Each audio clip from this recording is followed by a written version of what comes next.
Moto mkubwa uliozuka mji mkuu wa Hong Kong usiku wa Novemba 26, 2025 umeacha maafa makubwa baada ya kuua watu 128 akiwemo na afisa mmoja wa zimamoto, huku zaidi ya watu 200 wakiendelea kutafutwa. Zaidi ya watu 79 wamejeruhiwa na miili zaidi ikiendelea kutolewa kutoka kwenye jengo hilo lililoteketea.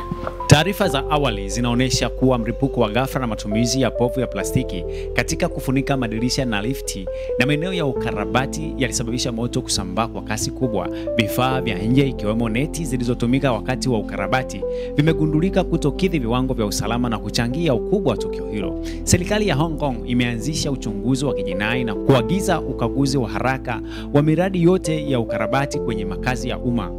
Wakati huo huo, juhudi za uokoaji zinaendelea ambapo baadhi ya manusura ikiwemo mzee mmoja, mwanamke na wanyama kadhaa wameokolewa kutoka katika maeneo ya juu katika jengo hilo.